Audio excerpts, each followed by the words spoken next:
صلی علی نبینا صلی علی محمد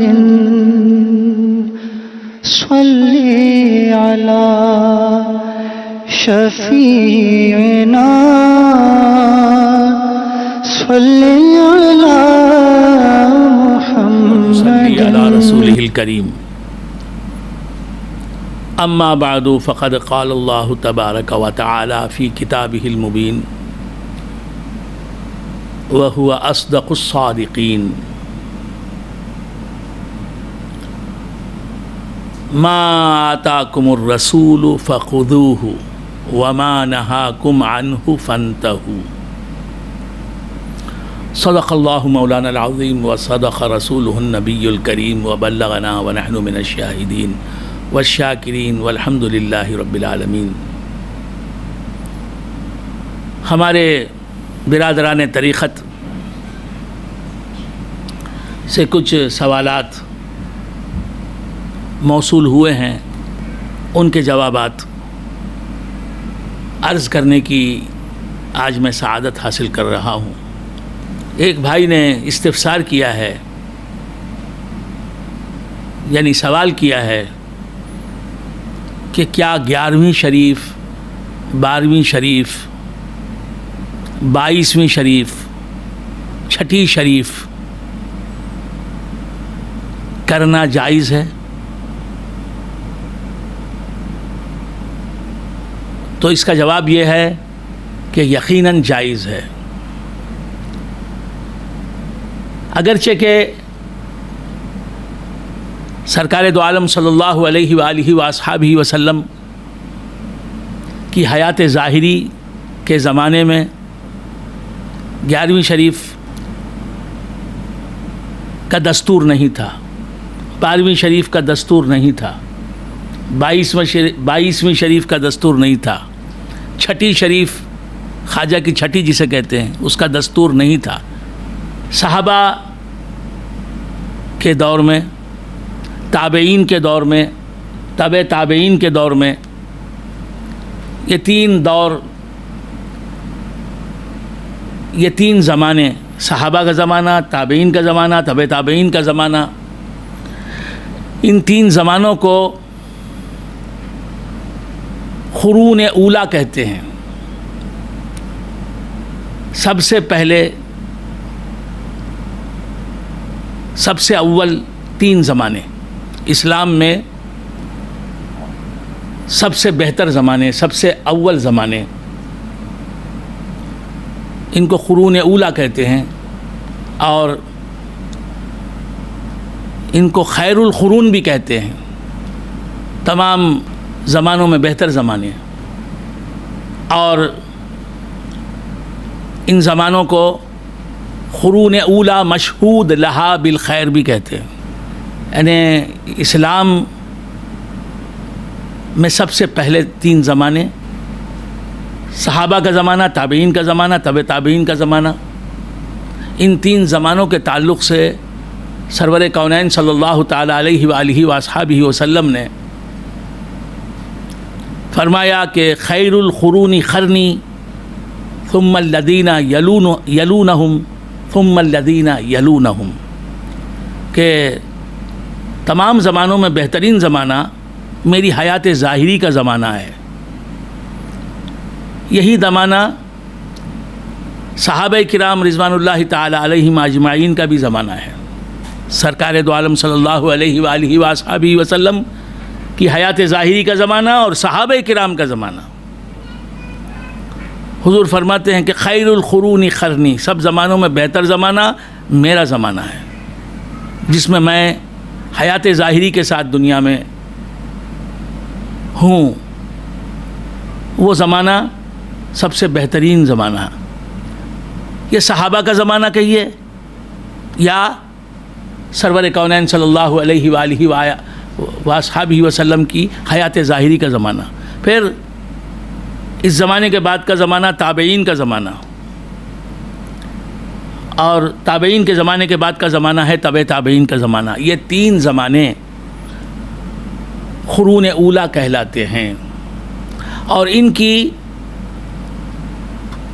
خیریت اور ان کے اچھے ہونے کی گواہی سرور کونین صلی اللہ تعالیٰ علیہ وآلہ وآصحابہ وسلم دیتے ہیں. جیسے اس حدیث میں حضور نے فرمایا کہ تمام زمانوں میں بہترین زمانہ میرا زمانہ ہے، اس کے بعد کا زمانہ یعنی تابعین کا زمانہ، اور اس کے بعد کا زمانہ یعنی تبع تابعین کا زمانہ. تو ان تین زمانوں کے تعلق سے حضور نے فرمایا کہ تمام زمانوں میں بہترین زمانے ہیں یہ. ان زمانوں میں غلبہ خیر رہا، نیکیاں، بھلائیاں، اچھائیاں، عبادتیں، ریاضتیں زیادہ رہیں، اچھائیوں اور بھلائیوں کا دور دورہ رہا. اگرچہ کہ ان تین زمانوں میں بھی کہیں کہیں برائیوں نے سر ابھارا، بڑی بڑی برائیوں نے سر ابھارا، لیکن اس کے باوجود یہ تینوں زمانے غلبہ خیر کے زمانے کہلاتے ہیں. یعنی خیریت اور بھلائی اور اچھائی اور خدا کی پسندیدہ زندگی ان تین زمانوں میں زیادہ رہی. ان تین زمانوں ہی میں کربلا کا معرکہ بپا ہوا. امام حسین رضی اللہ تعالیٰ عنہ کو یزید نے قتل کروایا، اور بڑی بے دردی کے ساتھ امام علی مقام رضی اللہ تعالیٰ عنہ کو قتل کیا گیا، آپ کے رفقا کو قتل کیا گیا، آپ کو 3 دن بے آب و دانہ رکھا گیا، اور اسی حالت میں آپ کو ذبح کیا گیا. آپ کے 6 مہینے کے بچے کو بھی ذبح کیا گیا. بہرکیف خیر القرون ہی میں یہ واقعہ بھی ہوا جو تاریخ کا بدترین واقعہ ہے. اس کے باوجود خیر القرون ہی ہیں. تو اسی زمانے میں مسیلمہ کذاب نے نبوت کا جھوٹا دعویٰ کیا. یہی زمانہ ہے جس میں سیاح نامی عورت نے نبوت کا دعویٰ کیا. بہرکیف یہ 3 زمانے، اگرچہ کہ ان زمانوں میں بھی بڑی بڑی برائیاں واقع ہوئیں، لیکن پھر بھی یہ 3 زمانے بعد کے آنے والے زمانوں سے بہتر زمانے مانے جاتے ہیں. ان میں اگرچہ کہ شر رہا لیکن خیر کا غلبہ رہا، بھلائی کا غلبہ رہا. تو خیر القرون میں اگرچہ کہ ہم 11ویں شریف، 12ویں شریف، 22ویں شریف، 6ٹھی شریف کی روایت نہیں پاتے، اس زمانے میں ان 3 زمانوں میں یہ رواج نہیں تھا کہ لوگ 11ویں شریف کرتے ہوں، 12ویں شریف کرتے ہوں، 6ٹھی شریف کرتے ہوں. اس زمانے میں یہ رواج نہیں تھا. مگر خیر القرون میں جو رواج نہ ہو، جس کام کو رائج نہ کیا گیا ہو، وہ کام بعد والے زمانوں میں کرنا کوئی حرام اور منکر نہیں ہے، ناجائز نہیں ہے. بہت سے کام جو سرکار دو عالم صلی اللہ علیہ وآلہ وآصحابہ وسلم کی حیات ظاہری کے زمانے میں نہیں ہوئے، خلفائے راشدین کے زمانے میں نہیں ہوئے، تابعین اعظام، تبع تابعین اعظام کے زمانے میں نہیں ہوئے، بعد کو چل کر ہوئے اور مسلمانوں میں رائج ہیں، مسلمانوں سے پسند کرتے ہیں. ما رآہ المسلمون حسنا فہو عند اللہ حسن. مسلمان جس کام کو اچھا سمجھیں وہ اللہ کے نزدیک بھی اچھا ہے. لہٰذا یہ 11ویں شریف کرنا، 12ویں شریف کرنا فی نفس ہی اچھا کام ہے. 11ویں میں ہم کرتے کیا ہیں؟ گالی تو نہیں دیتے، شراب تو نہیں پیتے، چوری تو نہیں کرتے، ڈاکہ تو نہیں ڈالتے، زنا تو نہیں کرتے، کسی کا حق تو نہیں چھینتے، حلال ذریعے سے کمائے ہوئے روپیے کو حلال طریقے سے خرچ کرتے ہیں، یعنی نیکی کا کام کرتے ہیں. حلال آمدنی سے جو ہمیں پیسہ ملتا ہے اس پیسے سے کوئی کھانے کی چیز خریدتے ہیں اور اس پر فاتحہ پڑھتے ہیں. فاتحہ میں کیا ہوتا ہے؟ 3 مرتبہ تین مرتبہ درود شریف پڑھا جاتا ہے، پھر اس کے بعد 1 مرتبہ سورہ فاتحہ پڑھا جاتا ہے، پھر 3 مرتبہ سورہ اخلاص پڑھا جاتا ہے، پھر 3 مرتبہ درود شریف پڑھا جاتا ہے. اب دیکھیے، درود شریف پڑھنا اللہ کا مقبول عمل ہے. خود اللہ تبارک و تعالیٰ سورہ احزاب کی آیت میں ارشاد فرماتا ہے، ان اللہ و ملائکتہ یصلون علی النبی یا ایھا الذین آمنوا صلوا علیہ وسلموا تسلیما. یقیناً اللہ تبارک و تعالیٰ اور اس کے تمام فرشتے نبی یعنی محمد الرسول اللہ صلی اللہ تعالیٰ علیہ وآلہ وآصحابہ وسلم پر درود بھیجتے ہیں. اے ایمان والو، تم بھی نبی اکرم رسول معظم صلی اللہ تعالیٰ علیہ وآلہ وآصحابہ وسلم کی بارگاہ میں درود بھیجو اور سلام بھیجو سلام بھیجنے کے طریقے سے. تو درود بھیجنے کا کام وہ کام ہے جو اللہ خود کرتا ہے، اور اللہ کے تمام معصوم فرشتے کرتے ہیں، اور اللہ نے تمام مسلمانوں کو درود بھیجنے کا حکم دیا ہے. اور مسئلہ یہ ہے کہ زندگی میں ایک بار درود بھیجنا حضور کی ذات اقدس پر ہر مسلمان پر فرض ہے. اور جب بھی حضور انور صلی اللہ تعالیٰ علیہ وآلہ وآصحابہ وسلم کا نام نامی آئے تو 1 مرتبہ درود بھیجنا حضور پر یہ واجب ہے. تو ایک ہی مجلس میں اگر حضور کا نام نامی 1 مرتبہ لیا جائے تو مجلس میں جتنے بھی حضرات موجود ہیں ان کے اوپر حضور پر درود بھیجنا 1 بار واجب ہے. اور اگر ایک ہی مجلس میں کئی مرتبہ حضور کا نام نامی لیا جائے تو درود بھیجنا مجلس کے تمام افراد پر 1 مرتبہ تو واجب ہے، اور 1 سے زیادہ مرتبہ درود بھیجنا یہ مستحب ہے. تو عرض کر رہا تھا کہ درود بھیجنا یہ اچھا کام ہے، اللہ کو اللہ سے قریب کرنے کا کام ہے، بندوں کو اللہ سے قریب کرنے کا کام ہے.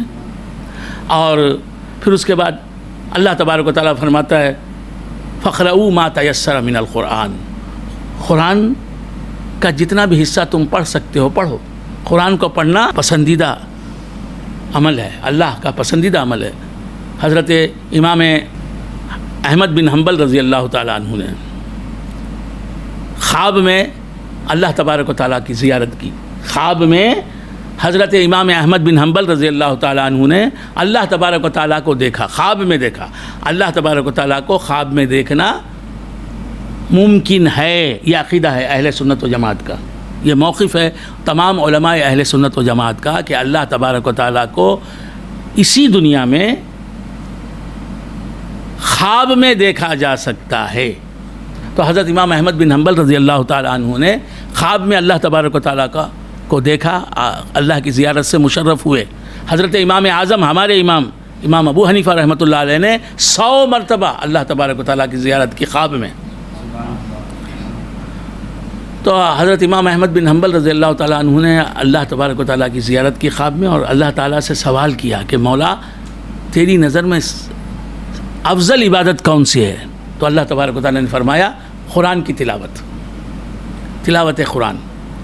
تو پھر حضرت امام احمد بن حنبل رضی اللہ تعالیٰ عنہ نے سوال کیا کہ قرآن کا معنی سمجھ کر یا بغیر معنی سمجھے کے؟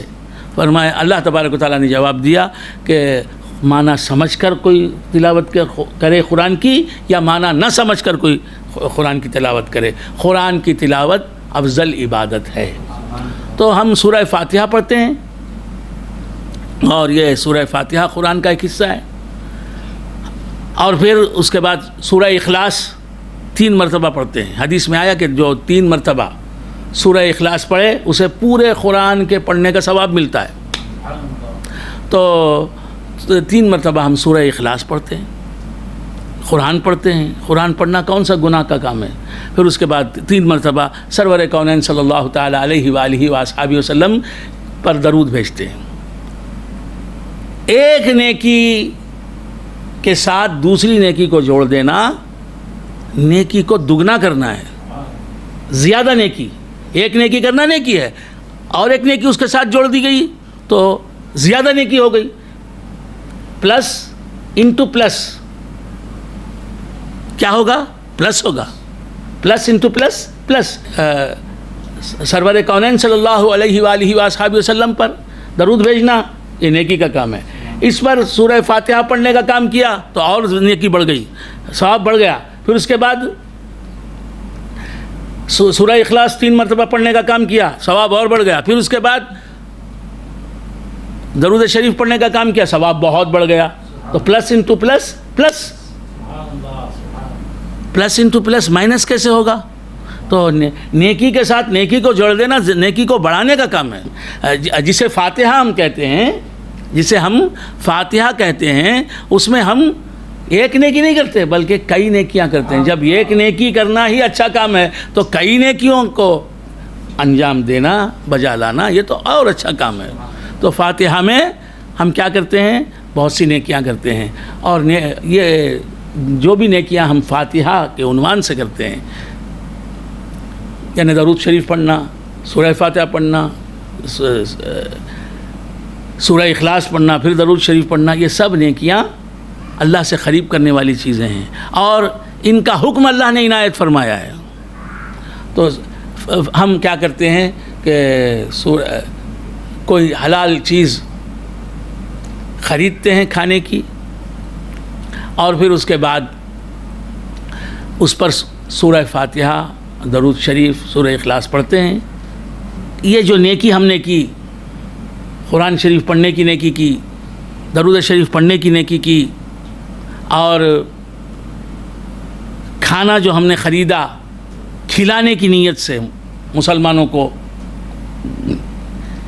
طعام کھانا کھلانا اللہ کو بہت پسند ہے. اللہ تعالیٰ فرماتا ہے أَرَأَيْتَ الَّذِي يُكَذِّبُ بِالدِّينِ فَذَلِكَ الَّذِي يَدْعُ الْيَتِيمَ وَلَا يَحُضُّ عَلَى طَعَامِ الْمِسْكِينِ.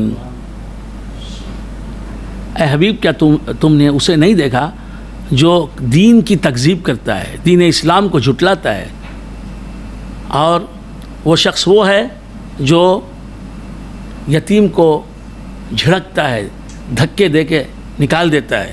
یہ تو ولا یحض علی طعام المسکین، اور مسکین کو کھانا کھلانے کی رغبت نہیں دلاتا لوگوں کو. تو مسکین کو کھانا کھلانا اللہ تعالیٰ کو بہت پسند. تو یہ سب کام ہم کرتے ہیں لوگوں کو کھانا کھلانے کی نیت سے. حلال آمدنی میں کھانے کی چیز خریدتے ہیں، اس کھانے کی چیز پر ہم جو ہے فاتحہ پڑھتے ہیں اور اس سب نیکی کا کام اور لوگوں کو کھلاتے ہیں. اور یہ سب ان سب نیکیوں کا ثواب ہم زندوں کو پہنچاتے ہیں اور مردوں کو پہنچاتے ہیں. اس ثواب کے پہنچانے کو ایصال ثواب کہا جاتا ہے. 11ویں شریف، 12ویں شریف، 6ٹھی شریف اور کیا کہتے ہیں کہ 22ویں شریف، سہمنی شریف، یہ سب ایصال ثواب کی مختلف صورتیں ہیں. ایصال ثواب کی مختلف صورتیں ہیں. اگر ایصال ثواب عام انسان کو کیا جائے، عام مسلمان کو کیا جائے تو اسے ایصال ثواب کہتے ہیں. اگر ایصال ثواب پیغمبر کی بارگاہ میں کیا جائے تو اسے نذر کہتے ہیں، نیاز کہتے ہیں.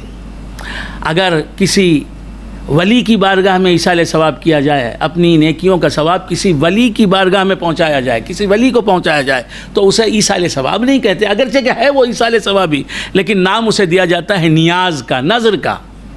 یہ امام حسین کی نذر ہے.